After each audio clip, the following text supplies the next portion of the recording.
What's going on, everybody? Welcome back to GmiasWorld, and what we're going to be doing is kind of weird because I wanted to try the new defensive scheme, and a lot of you guys that are having problems on defense, I hear your voices. The issue is, like I always tell you, I can't give you specifically what I'm doing because I don't want you guys to run it on me the same way. If other people use it on YouTube and they think they have the scheme, whatever, go ahead and run it. But I believe that I run my things a little bit more unique, so I don't really give out all of the adjustments. And with saying that, the 4-4 defense, it was a time in Madden where this was a really good defense, and I wanted to try something out. I know it's kind of weird to do it, in weekend league because you're trying to get the most wins, but it is what it is. I thought I was going to bring it out because I wanted to see what happens. When you look at the abilities that I'm going to give Patrick Willis, he's kind of unique because he gets Lurker and Enforcer. A lot of people just don't get Lurker. Like Jadeveon Clowney at 6'5" does not get Lurker. Julius Peppers, who was once one of the best linebackers to use her, he also doesn't get Lurker. And what do we all know? If you don't have Lurker, your player will, the dude, literally, he has no legs. He's not going to jump. So instead of frustrating ourselves and trying to user pick stuff, we have to go with our users, especially like middle linebackers, left outside linebackers and stuff like that. You are going to need to equip them with that Lurker ability. So definitely just take a look at that and understand that this is what we're labbing. If you like the defense, you can run it. You know what I'm saying? Like, I have like 3 or 4 defenses that I don't run on stream, and a lot of the people that I play, when I'm playing off stream and they know who I am, they'll send me a message like, "Wow, bro, that was crazy," whatever. Even if I lose the game defensively, I'm gonna try to play my best defense. You know what I'm saying? At the end of the day, it's all GGs. We're gonna talk trash about each other, whatever, for the fun of it. But after that, it's all over, said and done, and we keep it moving. So pretty much, we're gonna take the abilities off of Tillman. All right, we're going to keep Taylor Mays with Zone Hawk as his X Factor. Same Lurker, Acrobat situation. Warren Sapp is going to go ahead and stay with all of his abilities. Power Specialist, Pass Rush Elite, and those things like that. And then we're going to also, in addition to that, we're going to make sure now, because Tillman doesn't have his abilities and we're running the 4-4, we have to make sure that cleanup duty is now with both Patrick Willis and Taylor Mays. There's no other option in between because we all know we have to force fumbles. That's the name of Madden 20. If you can put players out there that can force fumbles, you're going to have a really good time. That's actually one of the biggest things that determines a lot of the outcomes of games in Madden 20, and we all know that. And even when they tried to nerf Enforcer, the outcry was crazy. That was one of the times where you guys did a Reddit post, and I was like, yo, you guys are right. Like, you can't not give us the ability to hit stick somebody that's running around, especially right now with human joystick.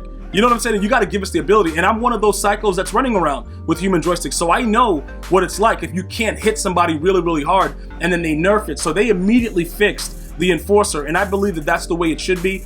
I think they did tone down fumbles. It definitely was tuned because they don't fumble as much as far as running backs and stuff like that goes, but you still get the animation for a big hit, and I think that's a lot of excitement as far as the game goes. So, with all of that being said, you have to make sure that the people that are in the, like, after your front 4, front 7, whatever, the people that clean up should always have Enforcer.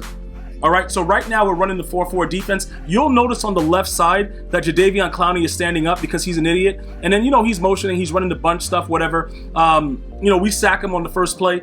This is all for lab purposes. Like, when I went into this game, it was all for lab purposes because I told you guys I'm going to try something weird. And you guys are like, yo, whatever, go for it. I'm like, all right, cool. You know what I'm saying, bro? You guys want to see me take L's in my file? Whatever. You know what I'm saying? Shout out to all of you guys that are following me on Twitter at GmiasWorld. I really appreciate you guys. The reason that I froze this right here is because you see the guy on the right side, that's Kevin Green. Now, the whole purpose of this 4-4 or any defense that you run is to get edge pressure.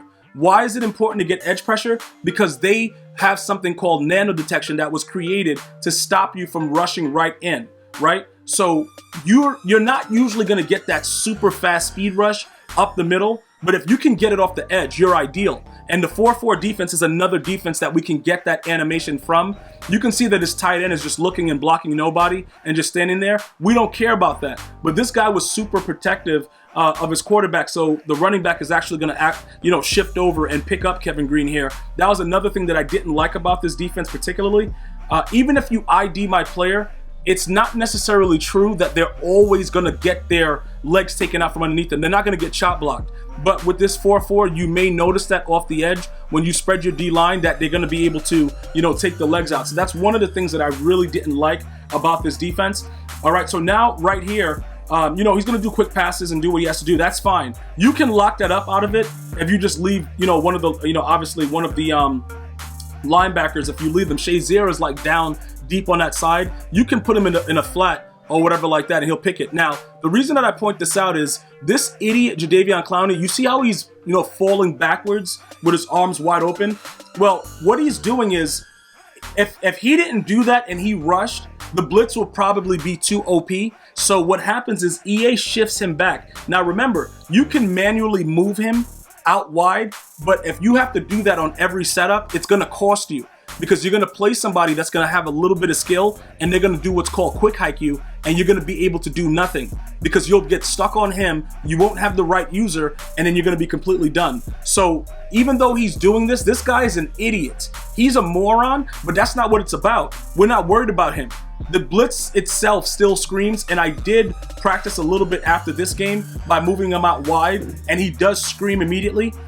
So that's actually a good thing. The problem is, it takes away one of your blitzers with the immediate impact.